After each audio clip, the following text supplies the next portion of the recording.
Praise the Lord. मैं शिवशंकर तिवारी आज एक और वचन आपके सामने रखना चाहता हूँ। ये वचन पहला राजा उसका 18वां अध्याय और उसकी 37वीं आयत से लेकर है। यहाँ पर इस प्रकार से लिखा है, हे यहोवा मेरी सुन कि ये लोग जान लें कि हे यहोवा तू ही परमेश्वर है और तू ही उनका मन लौटा ले आता है।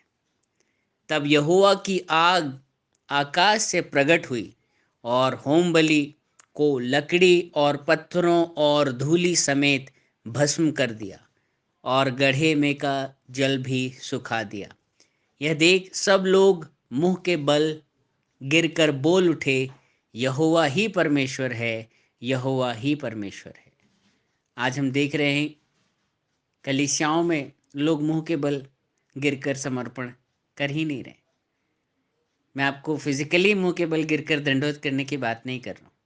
मैं इसका जो आत्मिक अर्थ है अर्थात समर्पित होना, आज कलीसिया में लोग समर्पित नहीं हो पा रहे। आज वो दो रंगी जीवन को जी रहे हैं। उनकी एक टांग दुनिया में भी है और एक टांग उनकी स्वर्ग में भी। लेकिन प्रभु यीशु मसीह को उन्होंने 100% समर्पण नहीं किया है। 50% किया है या 40% किया है, 60% भी किया होगा, लेकिन 100% समर्पण मुंह के बल गिरकर ये मान लेना कि यहोवा तू ही परमेश्वर है, प्रभु यीशु तू ही एकमात्र उद्धार करता है।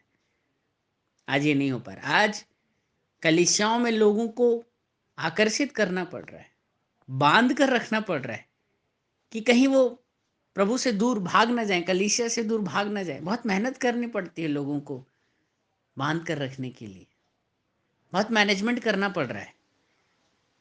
और लोग हैं कि मुंह के बल गिर कर दंडवत नहीं कर रहे हैं, समर्पण पूरा उनका हो नहीं रहा है। क्यों ऐसा हो रहा है आपको पता है? क्योंकि आग नहीं उतर रही।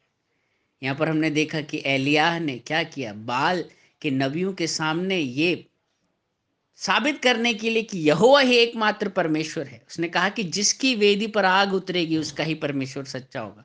बाल के लोगों ने बहुत प्रयास किया, कोई आग वाग नहीं उतरी।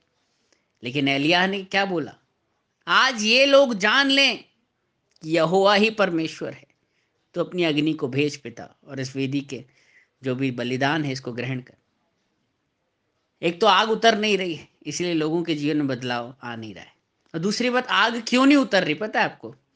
आज लोग इसीलिए प्रयास कर रहे हैं कि आग उतर जाए, जिससे उनकी मिनिस्ट्री फेमस हो जाए, चंगाइयाँ होने लग जाएं, अभिषेक बहने लग जाए, बड़ी बड़ी कैंसर से ठीक होने वाली गवाहियाँ पैदा हो जाएं, अद्भुत चमत्कार जिनसे उनकी मिनिस्ट्री फ्लरिश हो जाए।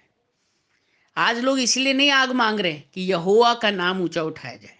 आज वो अपनी मिनिस्ट्री और अपने नाम को ऊंचा उठाने के लिए आग मांग रहे, इसलिए आग वाग कुछ उतर भी नहीं रही है ना। हम देखेंगे एक जगह और भी आग उतरती है ना। यहाँ पर क्या हुआ, एलिया ने परमेश्वर की महिमा के लिए आग मांगी, इसलिए आग उतरी। और आज दुनियावी लोग आग मांग रहे हैं, आग उतर नहीं रही क्योंकि अपनी महिमा मंडन के लिए मांग रहे हैं। ये रही एक बात। दूसरी बात यह है, आग एक स्थिति में और भी उतरती है।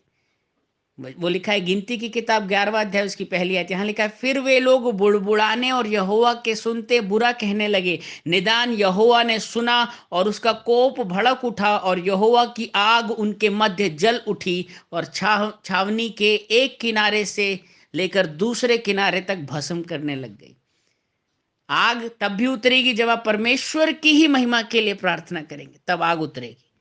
और वहीं यदि आप परमेश्वर के साथ कंप्लेनिंग एटीट्यूड रखेंगे, बुड़बुड़ाएंगे कि परमेश्वर क्यों नहीं सुन रहा है, परमेश्वर क्या बहरा हो गया है, उसको मेरा दुख दिखाई नहीं रहा, कंप्लेन अगर आप करेंगे तो परमेश्वर ये भी सुनता है और आग तब भी उतर आएगी आप पर।